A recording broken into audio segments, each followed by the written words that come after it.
전도서 7장 1절에서 14절까지 말씀을 살펴보도록 하겠습니다. 1장에서 6장이 해 아래의 삶, 하나님을 떠난 삶은 헛되고 허무한 것임을 언급했다면 7장에서 12장은 해 위의 삶, 하나님을 경외하는 삶의 지혜에 대해서 언급합니다. 전도자는 무엇이 더 지혜로운 선택인지 구체적인 예를 통해서 알려줍니다. 전도자는 세상의 상식과 정반대의 선택을 하게 됨을 봅니다.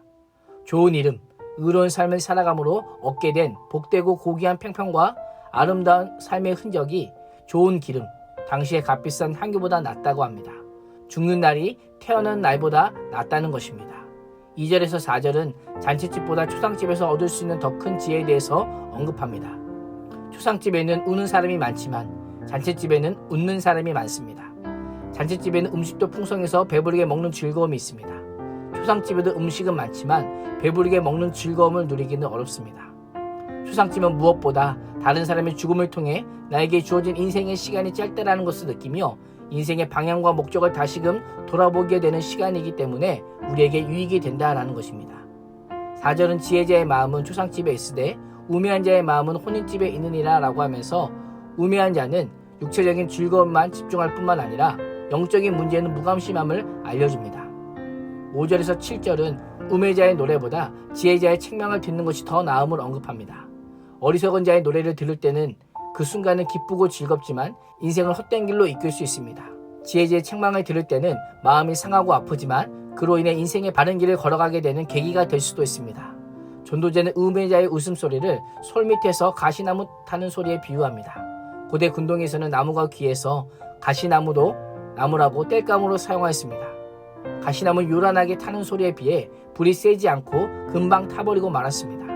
어리석은 자의 기쁨이 가시나무 타는 소리처럼 요란하지만 실속은 없고 오래 지속되지 않음을 알려줍니다. 7절에서 전도자는 지혜자를 우매하게 하는 두 가지 탐욕과 뇌물을 소개합니다. 탐욕은 지혜자를 부패하게 하고 뇌물은 지혜자의 마음과 생각과 의지까지 부패하게 합니다. 인간 내면에서 일어나는 탐욕과 외부적인 요인은 뇌물은 지혜를 부패와 타락의 자리로 몰고 가 결국은 망하게 함을 지적합니다. 이 말씀이 지혜자가 되는 것도 중요하지만 지혜자가 되어서 자신의 내면과 외면의 삶을 다스리는 것이 얼마나 중요한지를 알려줍니다. 8절에서 10절은 인내가 주는 유익에 대해서 강조합니다. 전도자는 일의 끝이 시작보다 낫다라고 합니다. 독일 속담에 끝이 좋아야 모든 것이 좋다라는 것이 있습니다.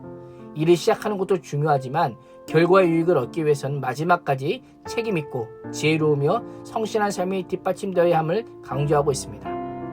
9절에서 전도자는 급한 마음으로 노래 바라지 말라라고 하면서 급한 마음에서 나오는 급하고 경솔한 말과 행동으로 감당하지 못할 노를 초래하게 될 수 있음을 지적하고 있습니다. 10절은 과거에 얽매여 사는 삶을 어리석은 것이다 라고 합니다. 과거 이스라엘이 출애굽 후에 애굽의 노예로 있었던 일을 생각하며 그때가 지금보다 나았다라고 불평하는 모습을 떠올리게 합니다. 불평과 불만의 눈으로 현재를 보면 만족할 만한 것이 없습니다. 색안경을 끼고 인생을 보면 모두 삐딱하게 보일 뿐입니다. 혹시 과거의 어떤 사건이나 실패와 좌절에 사로잡혀 있지는 않습니까? 하나님의 섭리를 믿으며 해 아래의 삶이 아닌 해 위의 삶을 추구할 수 있기를 축복합니다.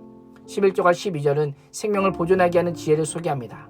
유산이 대를 이어 전수되는 것처럼 지혜 또한 한 세대를 넘어 다음 세대까지 유익하게 되는 영속적인 가치를 지니고 있음을 알려줍니다. 돈은 어려운 일이 닥쳤을 때 필요한 그늘이 됩니다. 그러나 지혜는 그 그늘을 넘어 생명을 살리는 역할을 합니다. 세상은 돈이 지식이요 지혜라고 생각합니다. 그러나 성경은 지혜가 생명이다라고 말씀합니다. 지혜가 바로 길이요 진리요 생명이신 예수 그리스도이기 때문입니다. 돈은 내가 가지고 있을 그때만 그늘이 되지만 예수 그리스도는 우리에게 영원한 그늘이요 영원한 생명이 되십니다. 13절과 14절은 지혜자 한계를 인식하며 하나님의 주권을 겸허히 수용할 것을 명령합니다. 전도자는 13절에서 하나님께서 행하시는 일을 보라라고 명령하며 하나님의 섭리를 깨달으라고 합니다. 하나님께서는 자신의 뜻대로 굽게도 하시고 곧게도 하시고 형통한 날과 공고한 날을 주시는 분임을 알라라고 명령합니다.